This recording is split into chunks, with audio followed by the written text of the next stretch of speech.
નમસ્તે મિત્રો, વિડીયોમાં ફરી તમારું સ્વાગત છે। મિત્રો, મોરારી બાપુના ધર્મપત્ની નર્મદાબેનનું મૃત્યુ થયા પછી હાલનો એક સોશિયલ મીડિયામાં વિડીયો વાયરલ થઈ રહ્યો છે, જેમાં ગીતાબેન રબારીનું એક સોંગ વાયરલ થઈ રહ્યું છે, કાળજા કેરો કટકો મારો ગાંઠથી છૂટી ગયો, અને એ સોંગ ખૂબ જ વાયરલ થઈ રહ્યું છે। ત્યારે બધા જ કલાકારોએ એ સંતવાણીમાં ભાગ લીધો હતો અને બધા જના વિડીયો સામે આવ્યા છે। એટલું જ નહીં, જે મોરારી બાપુ છે એમ નહીં, સક્સેસફુલ થવાની પાછળ પણ તેમના ધર્મપત્નીનો હાથ હતો। કારણ કહેવાય છે આપણા ગુજરાતમાં અને આખા દેશભરમાં એવું કહેવામાં આવે છે કે સક્સેસફુલ ઇન્સાન હોય છે એની પાછળ કોઈના કોઈ પત્ની અથવા તો કોઈના કોઈ નારીનો હાથ હોય છે। તો એવી જ રીતે મોરારી બાપુના આ સક્સેસ પાછળ પણ તેમના પત્નીનો જ હાથ હતો, અને હાલ તેઓ 75 વર્ષની ઉંમર સાથે અત્યારે નિધન પામ્યા છે, અને એમનો દુઃખ મોરારી બાપુ પણ વ્યક્ત કરી રહ્યા છે। એની સાથે સાથે ગુજરાતના ઘણા બધા લોકો એના દુઃખ વ્યક્ત કરી રહ્યા છે। એની સાથે આપણા ભારત નહીં પરંતુ આખી દુનિયાના લોકો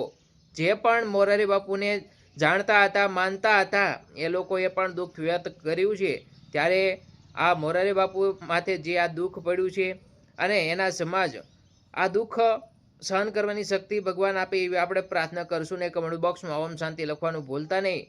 હાલ જે બધા જ કલાકારો ભાગ લઈ રહ્યા છે ભાવનગર જિલ્લાના મહુવા તાલુકામાં તલગાજડિયા ગામે તેઓએ સમાધિ લીધી છે, અને પોતે 75 વર્ષની ઉંમરે નિધન પામ્યા છે। ત્યારે મોરારી બાપુ ઉપર જે આ દુઃખ આવ્યું છે, ભગવાન એમને સહન કરવાની શક્તિ આપે। જય હિન્દ, જય ભારત।